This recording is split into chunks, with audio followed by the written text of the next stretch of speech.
Time now for your forewarned weather with Cedric Haynes. Okay, Cedric, what a big change we've seen today compared to the start of the work week. Yeah, I'll tell you what, it's just amazing. It's literally night and day from yesterday when it was in the 60s during your Monday evening plans across the north to waking up to snow falling and accumulating on the ground. Hard to believe, right? Well, here's that storm system now shifting off to the east into portions of Colorado. I want to show you the upper level futurecast because we've got a lot going on over the next several days up above us in the atmosphere, and that's going to determine our weather at the surface. So let's look at this here as we track this storm system moving out. High pressure builds in over the next couple of days as we get towards your Wednesday and the Thursday. That will bring us milder conditions and also primarily drier conditions across the region.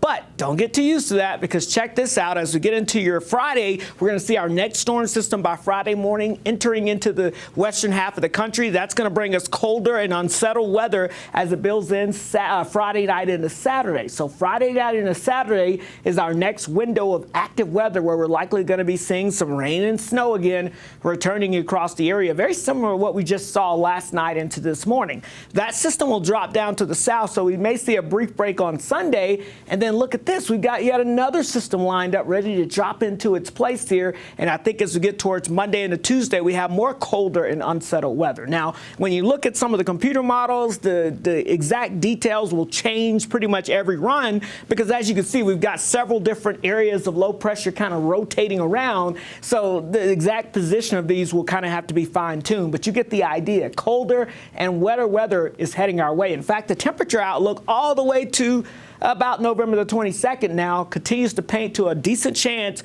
of below average temperatures likely in place here across the western half of the country. So kind of summing all that up for you as we look at our weather pattern here, we are going to be tracking colder and wetter conditions in the days to come. Now, the good news is the snow from today has come to an end for the most part, minus a flurry or two in the mountains.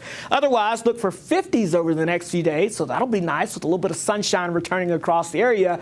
But yes, more cold and snow is ahead in our forecast. Let's talk about today with the temperature trend. If you're in the northern half of the state, temperatures were some 20 to 30 degrees colder than where they were yesterday at this time. We're sitting at 40 in Salt Lake City, Provo, and Logan now. Still in the 30s from Vernal to Price. And look at that, Evanston at 30. We've got 40 in Cedar City and 58. That's like the warm spot in St. George. Tonight we'll drop down into the 20s and low 30s across most of the Beehive State. So it is going to be a cold start to our Wednesday, but dry, and we'll see a mixture of sun and clouds across the state for tomorrow with those highs, I think, in the 40s and 50s for most of us. Our friends in St. George hitting about 65 degrees for your high. All right, let's talk about that next storm system that moves our way. Again, high pressure kicks out the last of the remaining systems. So for our Wednesday, we're quiet, we're good.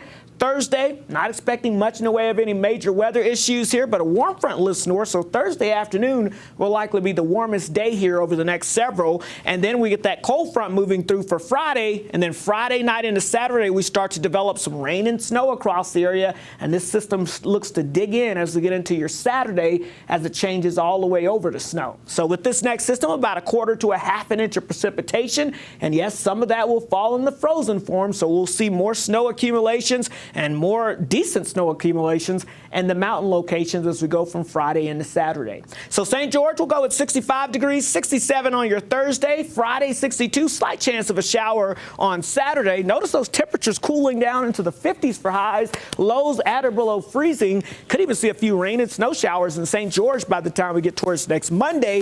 For the Wasatch Front, again, we're in the 50s the next few days, so we do warm it back up before more rain and snow arrives late Friday into Saturday, changing over to snow. We'll get a break on Sunday and maybe more snow Monday into Tuesday. It's officially not golfing weather anymore, is it, Wes? I think you're accurate on that. It's not your time. Not your time. Football season, though. Yeah.